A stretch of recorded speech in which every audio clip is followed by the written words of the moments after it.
I think that the internet is a marvellous thing because you, when you're young, and I'm now old, when I was young, you relied on family oral history. And around the Wimbledon area where my grandparents lived, there was frequent reference to the Van Lenneps, to the Whittles, who both had elements of the family living in South London area, as well as a number of our connections through cousins and so on, the Edwardses, the Cumberbatches, the Landers, all tied up. But as far as I know, the Van Lennep connection is that Maurice Edwards, who was a solicitor of Reading and the City of London, was a son of an Edwards who married a Van Lennep.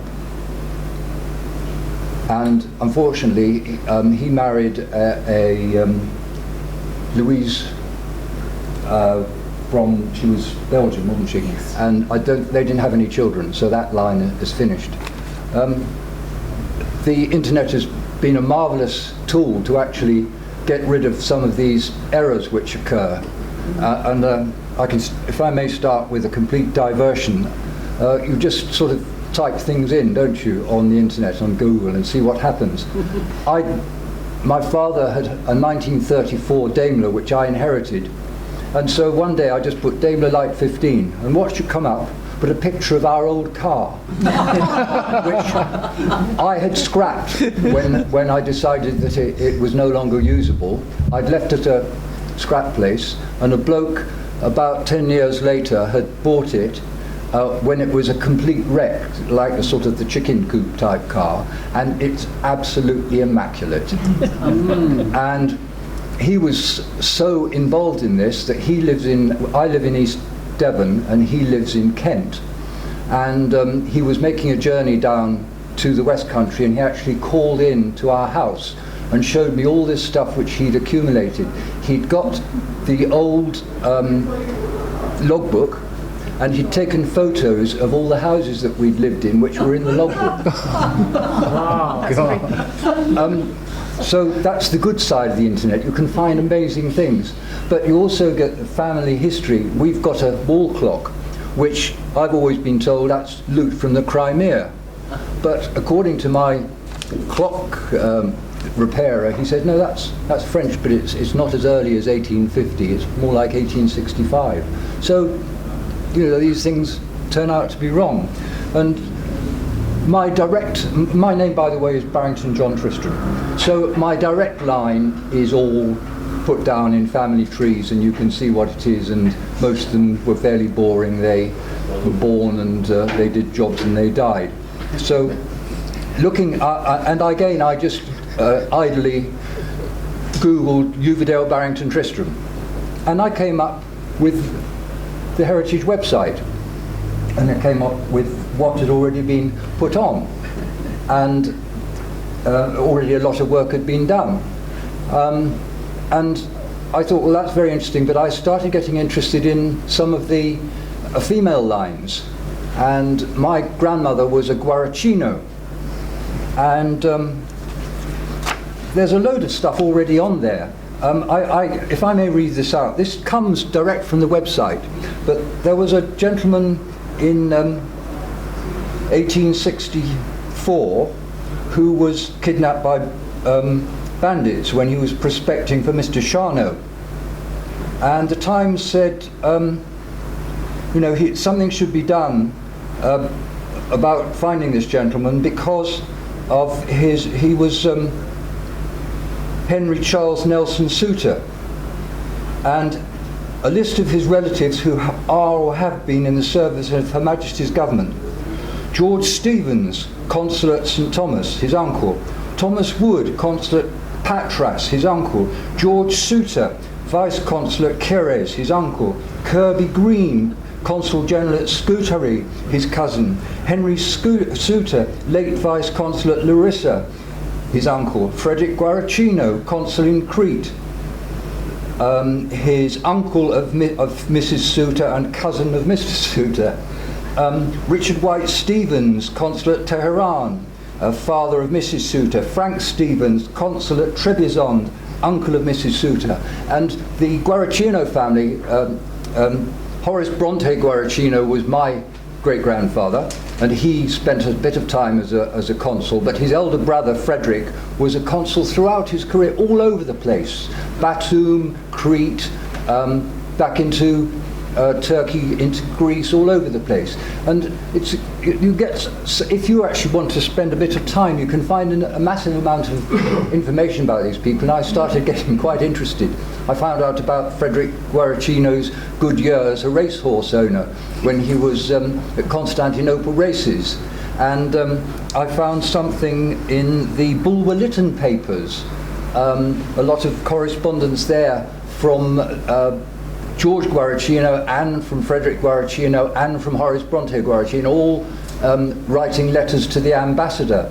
And Horace Bronte being in Moravia, negotiating with the Prince of Moravia after there'd been a sort of revolution, and reporting to the ambassador in Constantinople that how he thought things might turn out, and how bad the Prime Minister who'd been appointed was, and so on. So there's a massive amount of information, but it also demands a lot of legwork to go through all the paperwork and to be able to read some of the stuff which is in manuscript, to be able to sensibly understand it. I'd like to hand over to my cousin, second cousin, once removed, I think. Thank you, John. Yes. I'll just say quickly, because we don't take up too much time, but I just, because my name's Liz Knight, and we've got in common our great-grandfather and his mother are in common. So we're quite close cousins, and comparatively, and the most amazing thing was, as I say, that until very recently, I didn't know I had these cousins, and that most of us live in Devon, which is where our family started from, which is a sort of amazing coincidence. We all mostly seem to have ended up there. But my father, because it's from his side, his mother was a Tristram, but she was originally a Colucci. So again, if anybody knows about the Colucci family, they were in Alexandria. Her father was the consul in Alexandria, and then they were also moved around the Levant. And so anyway, my father, because he was in the 44th Tank Brigade during the last war, and became a socialist. I think this is the explanation. So almost never told us anything about this side of his family, although we were comparatively close to my grandparents on his side. They were very, very formal, and now I understand an awful lot more about who they were and their life from how they were. But my father never really explained. We knew he'd grown up in Turkey, and we knew there was this background. But again, because my mother as well was a bit disparaging about it, we never really knew very much about it. It was only when my mother died, my father gave myself and my brother.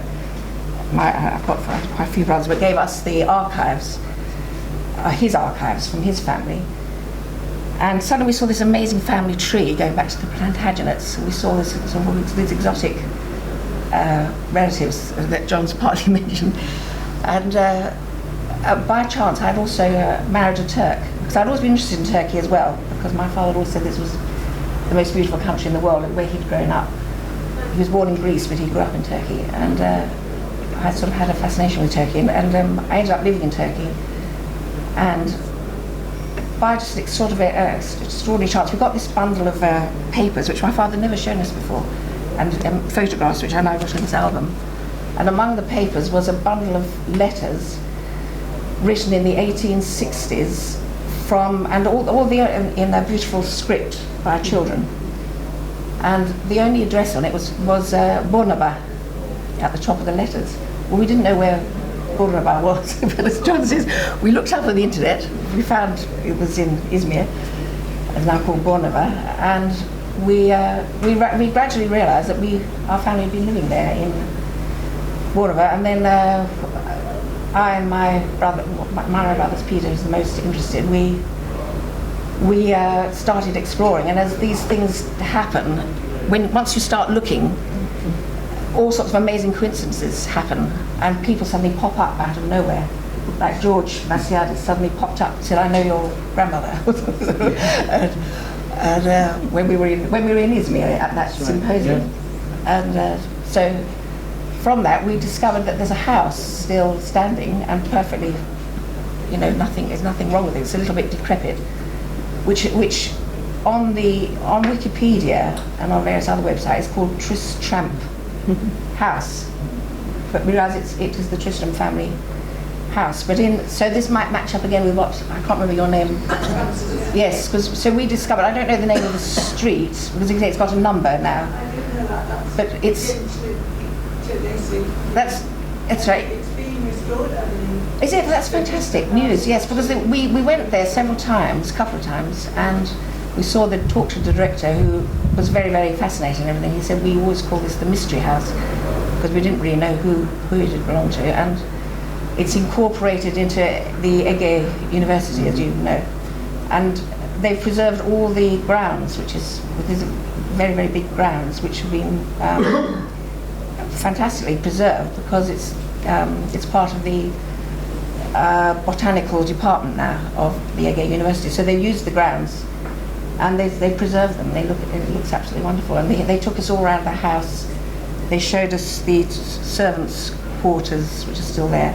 And also, amazingly, they showed us the original map of the grounds of the house. And then there's a missing house, which also belonged to us, to the Barrington Tristram, Judo Barrington Tristrams, and is right next door to the Giroux, with whom we're intermarried. And we suddenly saw where this disappeared house was. We were invited in by the Giroux, Gwyneth and Brian. And Gwyneth the Giroux, who's now in her 80s, late 80s, or even 90s now. She knew our I think it was great aunt, or whatever it is, who lived in the house, and she also knew what had happened to the house, which was amazing. And she saw it burning down. They were coming home from a party in about 1940s, and they saw this light in the sky, and they thought it was their house. And in fact, it was the other house, the Tristram house, which were just caught fire and burned down. And I say, without all these, partly with the internet, but also just old-fashioned legwork, exploration, and like you were saying about looking at doorsteps and looking for somebody else about you were saying about the bottles in the walls. We just had such amazing luck, Somebody said, "Well, yes, that's there. I know about that, or I've heard about it." And so we've got a page on the community page on the website, which is lacking photos, but Craig's going to hopefully put the photos up shortly.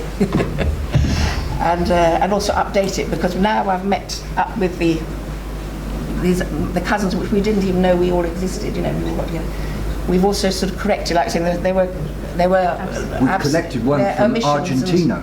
And we got a yes. Yeah. So anyway, it's going to be up on the website. But I just want to say thank you again to the Craig and to the Levantine Heritage, because it's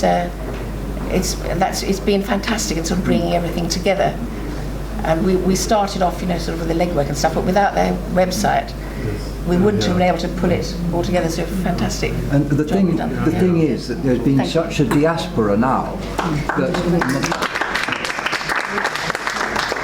my grandmother Guaracino had sisters. One ended up, as we've been told, as a mistress of the King of Spain. One ended up in Paris, and my grandmother ended up in England, but spent time in British North Borneo, Turkey, Greece, all over the world. And so,